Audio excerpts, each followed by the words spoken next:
There's no doubt Mercedes-Benz is one of the most prestigious marques that money can buy. They've built their reputation with a whole range of very solidly engineered saloons, coupes, two-seater sports cars, even off-roaders along the way. The thing is that other drivers that you meet on the road will react in one of two ways, either with admiration and respect or utter contempt tinged with envy.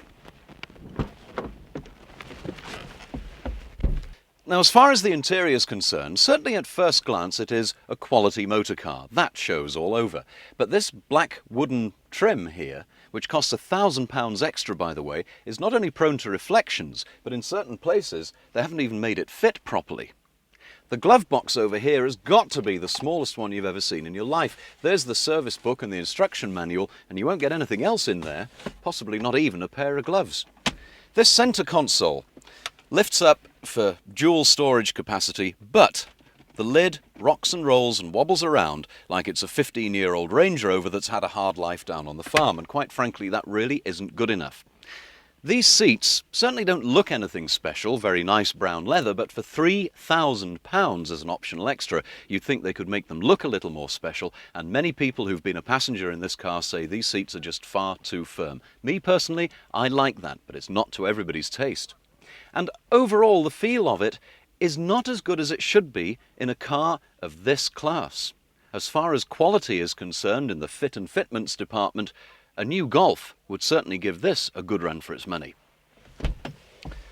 And of course, because it's a Mercedes, things like the door shut are just absolutely wonderful. A gentle push, and it should shut.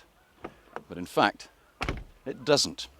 And you have to give it quite a good hard slam before it finally does. Don't know why, but there you are. Overall though, the lines are absolutely fantastic. This is one good looking car, but then I like coupes anyway. They always look nicer than a saloon with these graceful sweeping lines. The boot is more than big enough to put in your golf clubs for a round with Rafe. And let's face it, this certainly wouldn't be out of place in the golf club car park now, would it? A gorgeous looking car, and it just exudes quality. These alloy wheels, by the way, fitted to this particular car are an extra.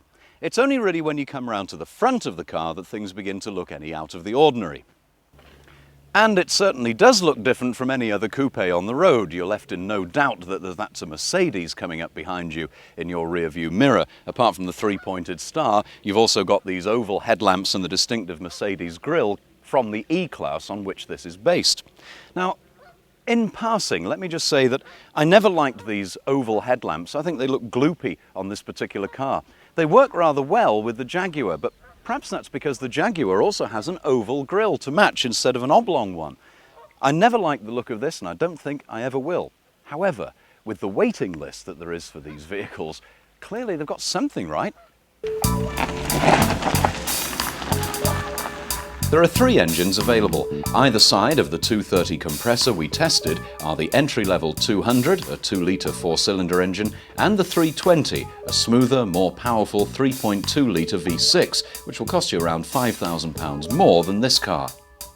Now this is the CLK 230 compressor, which is a 2.3-litre engine with a supercharger, which is a little bit like a turbocharger, except that instead of being driven by the exhaust gases, it's driven either by belts or pulleys directly from the engine, so it's available in theory all the time to give the maximum boost to performance.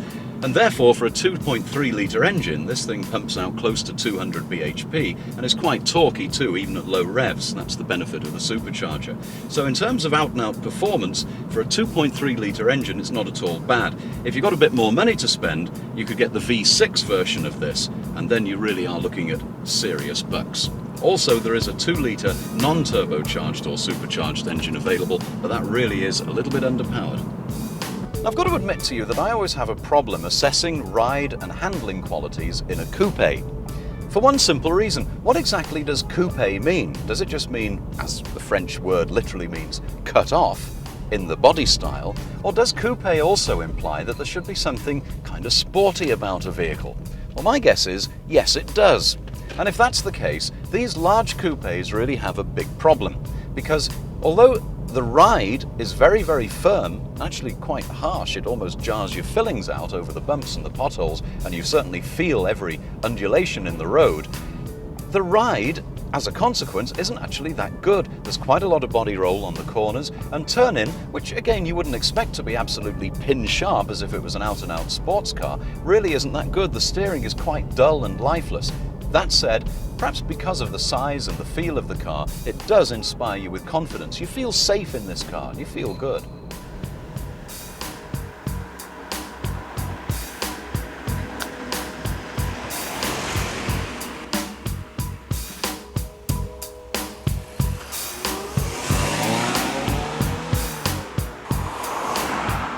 So who would be buying a car like this? Well, clearly somebody who's reasonably well-heeled, because with all the extras on it, this vehicle is around £42,000, which is quite a lot of dosh, though you can get one for more like 30.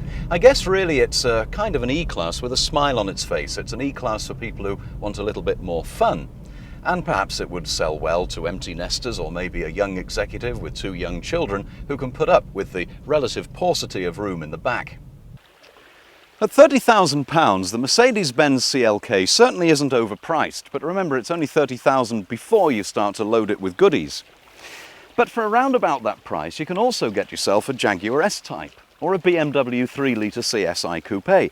And quite honestly, both of those have got a better overall package where ride and handling and performance is concerned. And you see, that's where I think Mercedes have now got a problem, because other people are catching up fast in that key area of build quality and reliability, and therefore Mercedes-Benz, if they're going to keep that edge, have got to get it right in areas like engines, ride, handling, performance.